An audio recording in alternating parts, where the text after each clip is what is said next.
일탈이 미화되고 조직이라는 이름으로 피해자가 침묵을 강요받는 순간 여성은 동지가 아니라 소비되는 대상이 됩니다. 민주화운동 과정에서 남녀 혼숙이 일상이 된 그런 분위기 속에서 여성을 보는 눈, 박원순, 오거돈, 안희정, 박완주, 김원희, 장경태 그리고 후보 논란까지 그리고 이재명까지 이것은 흩어진 사건들이 아닙니다. 민주당식 도덕 우월감이 반복해서 만들어낸 권력 문화의 검은 그림자입니다. 그 탐욕이 통제가 되지 않았고 그것이 습관이 되었고 그 욕심은 양심과 도덕을 짓밟아 왔던 것입니다.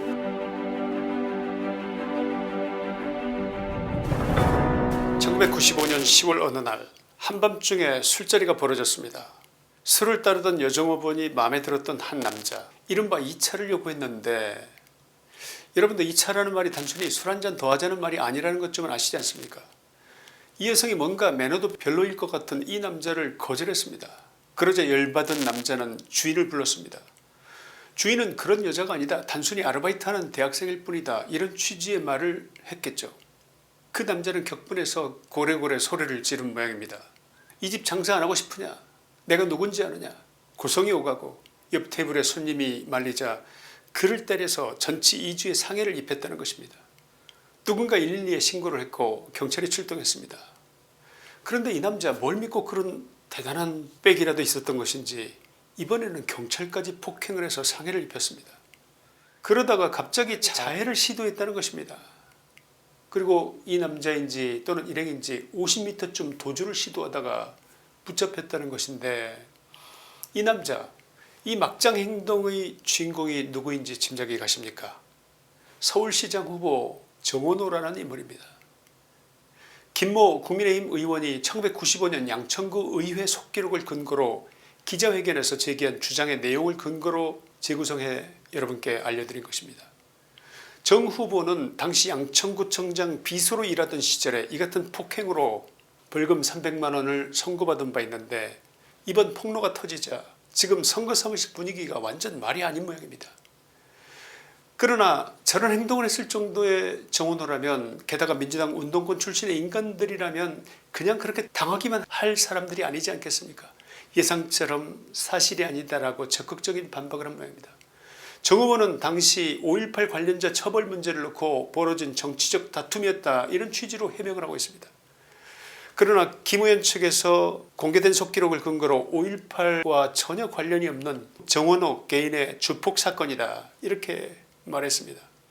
서울시장 선거가 무슨 초등학교 반장 선거가 아니지 않습니까?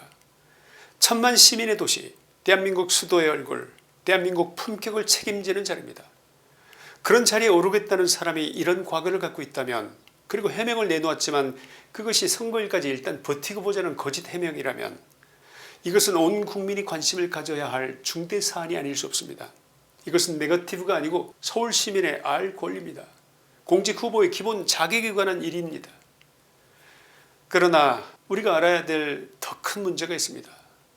이 사건을 5.18 문제로 인한 정치적 다툼이었다는 식으로 포장한 것, 그것은 공직을 하겠다는 자의 올바른 태도가 아니라는 점이 굉장히 중요하다. 저는 그 관점을 오늘 말씀을 드릴 겁니다.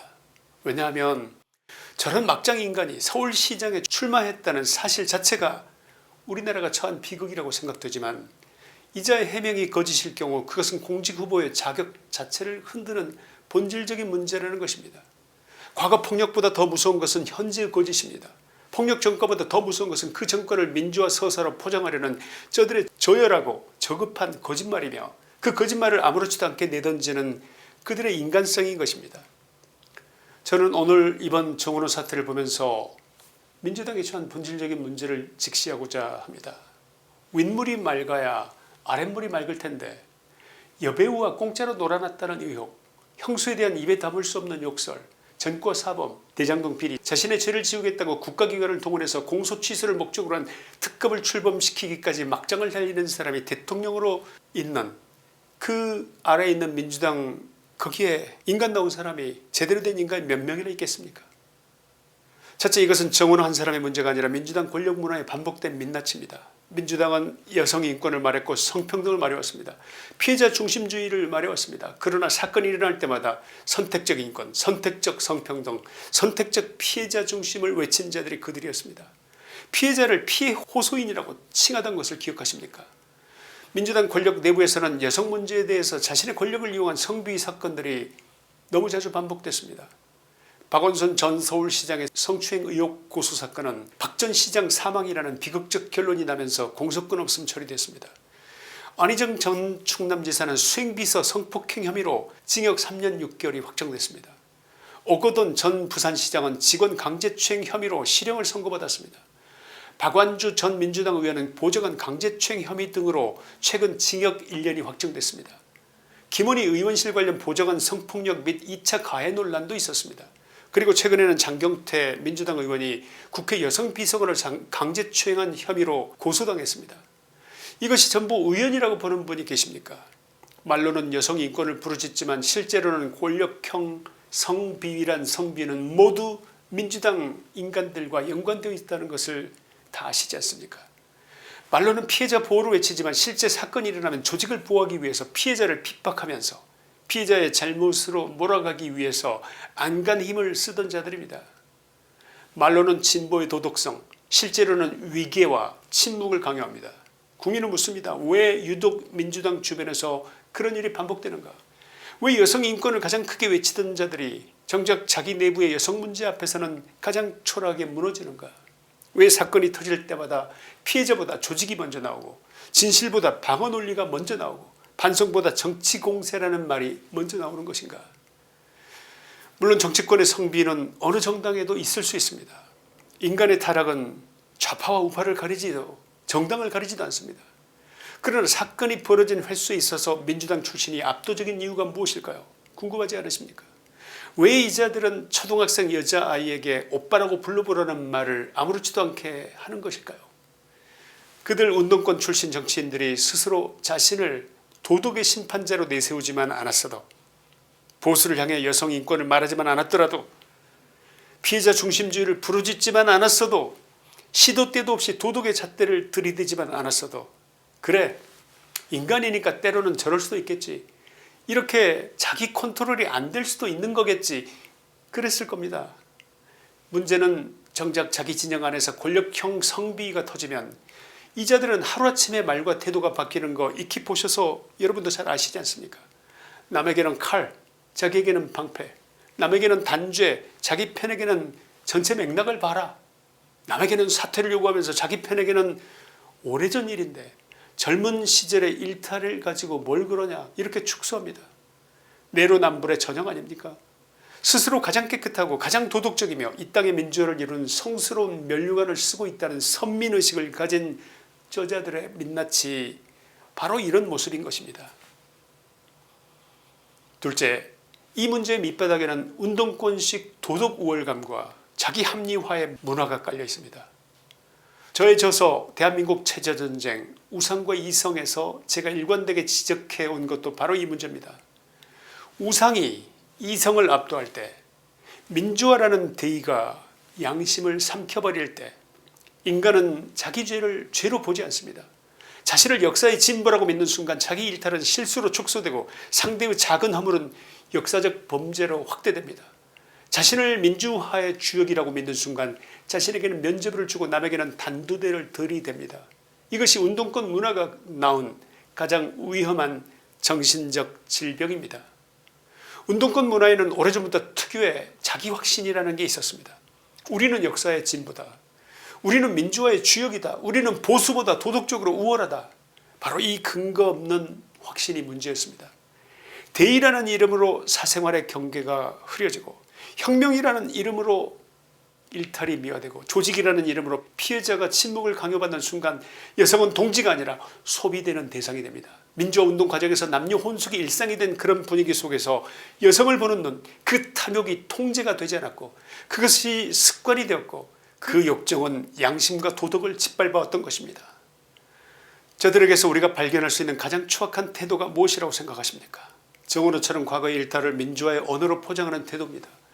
술자리 폭행과 여성 관련 추태 의혹을 5.18 인식 차이로 인한 정치적 다툼처럼 저자가 해명하고 그렇게 설명해왔다면 5.18을 존중하는 태도가 아니라 오히려 5.18을 자기의 전과를 숨기기 위한 방어 논리에 끌어다가 이용하는 것입니다. 민주화의 이름을 빌려 자신의 폭력 전과를 덮는 비열한 짓일 뿐입니다. 역사적 상징을 방패로 삼아서 시민의 검증을 피하려는 것입니다. 이것이야말로 제 책에서 지적한 민주화 서사의 사유화가 아니고 무엇이겠습니까? 민주당을 지지하는 분이 계시다면, 혹시 그런 분이 제 방송을 듣고 계시다면 대답해 보십시오. 이것이야말로 운동권식 자기 합리화의 가장 저급한 모습이라고 생각되지 않으신지 가슴에 손을 얹고 대답해 보십시오. 도덕을 독점했다고 믿는 순간 도덕은 사라집니다. 정의를 외치는 사람이 자기 욕망을 통제하지 못하면 그 정의는 가장 위험한 위선이 됩니다. 우리가 정의롭다는 믿음이 우리는 그래도 된다는 오만으로 변하는 순간, 그러니 우리는 여자 하나쯤 건드리는 게 뭔 대수냐, 우리는 그래도 된다, 이런 오만으로 변하는 순간 그 정치 세력은 이미 타락한 것입니다. 그리고 우리 국민은 그 타락을 너무나 많이 보았습니다. 박원순, 오거돈, 안희정, 박완주, 김원희, 장경태, 그리고 이제 정원호 후보 논란까지, 그리고 이재명까지, 이것은 흩어진 사건들이 아닙니다. 민주당식 도덕 우월감이 반복해서 만들어낸 권력 문화의 검은 그림자입니다. 국민을 속이는 사람이 공직에 들어가면 무엇을 하겠습니까? 작은 과거도 사실대로 말하지 못하는 사람이 서울시의 수십조 예산과 도시개발권과 인허가 권한을 손에 쥐면 어떻게 되겠습니까? 대장동 같은 사건이 왜 생기겠습니까? 권력이 도시개발을 사유화하고 공적 권한을 사적 이해관계와 연결하고 시민의 재산 위에서 정치적 계산을 할 때 생기는 겁니다. 공직 후보의 정직성은 그래서 중요합니다. 폭행 전과보다 더 중요한 것은 정직성입니다. 겨우 양천구청장 비서라는 직함 하나로도 기고만장해서 소상공인에게 장사를 할래 말래 협박을 했던 자라면, 이런 자가 더 큰 직책을 맡게 되면 얼마나 더 기고만장해서 난리를 칠지 눈에 뻔히 보이지 않으십니까? 결론입니다. 민주화 투쟁을 했다는 과거가 오늘의 부도덕을 덮어주는 면허증이 될 수는 없습니다. 감옥에 갔다 왔다는 경력이 술자리의 추태를 정당화할 수는 없습니다. 5.18을 말하고 민주화를 말하고 진보를 말한다고 해서 자기 폭력과 자기 욕망까지 민주화가 되는 것은 아니지 않습니까? 민주당은 또 말할 겁니다. 네거티브다, 흑색선전이다, 오래전의 일이다. 그러나 시민은 그렇게 쉽게 속지 않습니다. 서울시장은 변명 잘하고 거짓말 잘하는 사람을 뽑는 자리가 아닙니다. 정은호 후보의 논란은 단순히 오래전 술자리 사건 하나가 아닙니다. 이것은 민주당의 도덕성 문제고 운동권 권력 문화의 문제며 이재명이라는 윗물과 정은호라는 아랫물의 문제입니다. 서울 시민은 물어야 합니다. 이런 후보에게 서울을 맡길 수 있는가? 이런 정당에게 수도의 품격을 맡길 수 있는가? 김치환의 시사이다였습니다.